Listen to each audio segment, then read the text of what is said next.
Salut à toutes et à tous, bienvenue sur ma chaîne Ciné Série Galaxy pour une nouvelle critique de film. Et cette fois-ci, j'ai envie de vous dire, absolument pas un nanar comme pourrait le laisser penser le titre, l'homme qui a tué Hitler et puis le Bigfoot. Non, ça n'est pas un nanar, absolument pas, à aucun moment, à aucun instant, pas une seule seconde. J'espère que cette critique va vous plaire. Alors le synopsis, le casting, point fort, point faible, comme d'habitude. Et on commence avec le synopsis. Il s'agit d'un homme, Calvin Barr, qu'on suit à plusieurs époques dans sa jeunesse, durant la Seconde Guerre mondiale, et puis à notre époque. Alors notre époque, il s'agit des années 80, c'est-à-dire quand il est âgé. Et on va revenir donc sous forme de flashback quand il était dans l'armée américaine, infiltré au sein du parti nazi dans le but de tuer Hitler.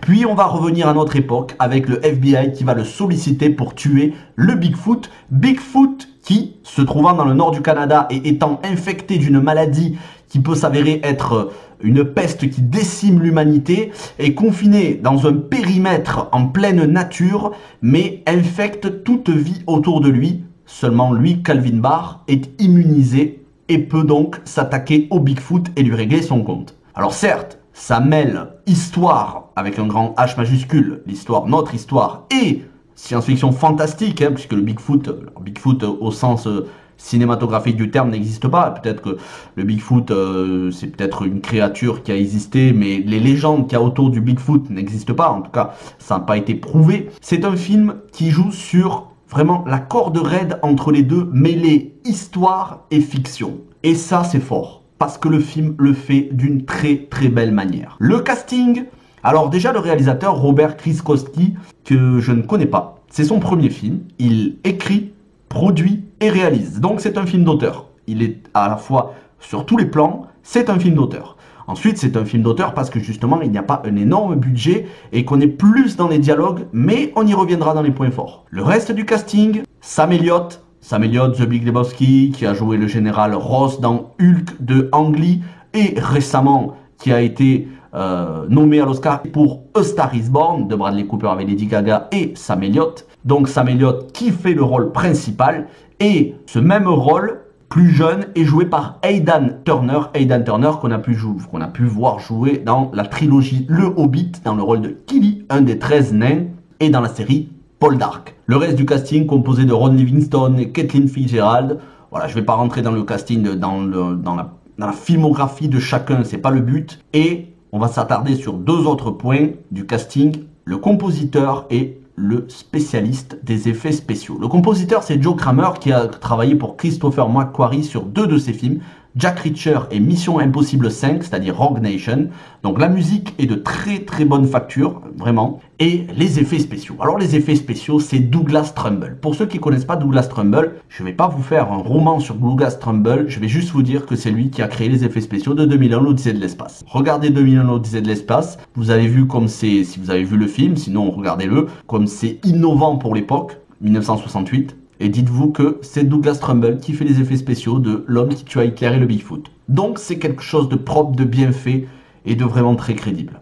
Et maintenant on va passer au point fort du film. Comme je le disais, c'est un film d'auteur, mais pas auteurisant, pas ennuyeux dans le sens film d'auteur qui sont projetés parfois à Cannes ou au César et dont on s'ennuie et qu'on décroche au bout d'un quart d'heure, on s'endort. Non, non, là c'est pas du tout un film ennuyeux. C'est un film passionnant, c'est un film d'aventure, mais c'est un film profondément triste, en tout cas dans la globalité. Je ne vous dis pas la fin, c'est la surprise, je ne veux pas vous spoiler, c'est une critique sans spoilers, mais c'est un film où il y a de la solitude qui se dégage. Et ça, c'est dû à Sam Elliott. Déjà, l'écriture est excellente, donc le réalisateur, producteur et scénariste, il a fait du super boulot. Et c'est aussi parce que Sam Elliott porte le film sur ses épaules. Sam Elliott il irradie les scènes où il est présent, c'est-à-dire trois quarts du film, puisque un quart du film se passe dans le passé avec Aidan Turner qui est très bon lui aussi.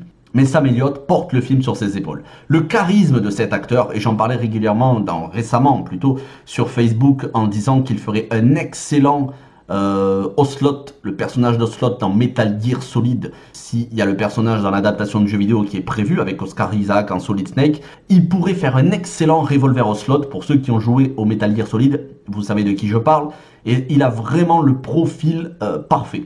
il porte le film sur ses épaules parce qu'il insuffle à la fois ce sentiment de solitude et de tristesse, des regrets, un retour en arrière sur sa vie passée, et en même temps, cette noblesse de caractère, ce dévouement au service des autres, et bien évidemment, une force de la nature. Mais ça, vous verrez, je vous en dis pas plus dans le scénario. Est-ce qu'on voit le Bigfoot ou pas? Est-ce qu'on voit Hitler ou pas? Je ne vous en dis pas plus. Sam Elliott, exceptionnel dans le film. Et donc, comme je disais, c'est un film d'aventure qui arrive à nous passionner à la fois sur l'histoire de la Seconde Guerre mondiale, qui moi, personnellement, c'est pas une histoire qui me passionne. Tout ce qui touche à la Seconde Guerre mondiale m'ennuie profondément. Voilà. Chacun ses goûts, hein. Mais moi c'est vrai que ça m'ennuie. En général, quand on parle de films de guerre, et j'ai beau adorer Tarantino, mais Inglourious Basterds, c'est pas mon préféré. Et pourtant, je trouve excellent. Mais c'est vrai que tout ce qui est Seconde Guerre mondiale m'ennuie. Mais là, j'ai été captivé. Parce que justement, on est sur un univers un petit peu dystopique. Un petit peu, vous verrez, hein, je veux pas rentrer dans les détails, mais on nous dit très clairement que il a tué Hitler. Bon, on verra, voilà, je vous dis pas plus de détails. Et puis après, il y a la traque du Bigfoot dans la deuxième partie du film. Les paysages sont magnifiques, c'est pas du tout tourné en fond vert, c'est tourné dans des décors naturels. Et ça, c'est un autre des points forts du film. Comme je le disais en début, la musique, encore un point fort. Et les effets spéciaux. Douglas Trumbull, vraiment, son nom n'est pas pour rien au générique. On voit que c'est du travail très propre, très bien fait. C'est pas un direct tout DVD, tout pourri en carton avec des effets spéciaux à la truelle. C'est un film qui est propre. C'est un film qui sent le rustique. C'est un film qui sent le cuir. C'est un film qui sent l'Amérique. Et ça, c'est beau. Voilà, c'est beau. Moi, j'ai envie de dire merci. Et je comprends pas comment ce film n'est pas sorti au cinéma plus tôt. Enfin, de toute façon, il sort pas au cinéma, il sort en VOD. Mais je comprends pas comment il n'est pas sorti au cinéma parce qu'il date de 2018. Enfin, moi, ça faisait déjà plusieurs mois que j'étais au courant de ce film. Mais voilà, il n'était pas disponible ni en DVD, ni en quoi que ce soit. Et là, enfin, il sort en VOD. Ben, je dis, c'est bien, mais ça aurait pu être mieux. On aurait pu l'avoir au cinéma ou sur une plateforme SVOD avec une résonance mondiale. Parce qu'un film comme ça, c'est franchement un petit bijou et c'est pas du tout un nanar. Je le répète, ne vous laissez pas avoir par le titre L'homme qui tua Hitler et le Bigfoot. Ça peut faire penser à du direct ou DVD en série Z, mais c'est pas le cas. C'est un film d'auteur, passionnant, très beau, très bien réalisé, avec énormément de points positifs.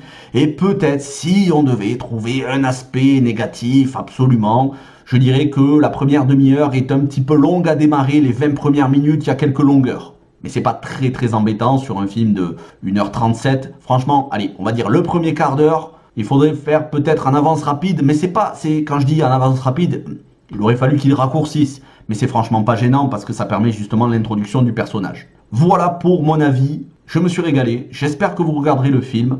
N'hésitez pas à me dire si vous l'avez vu, si vous connaissiez ou pas. Et moi, je vous souhaite de passer une bonne fin de semaine. On se retrouve très vite pour de nouvelles critiques de films, adaptations de jeux vidéo au cinéma, un live à la fin du mois. J'espère que vous serez maximum à être là. Merci à tous. Prenez soin de vous et de votre famille. Ciao tout le monde.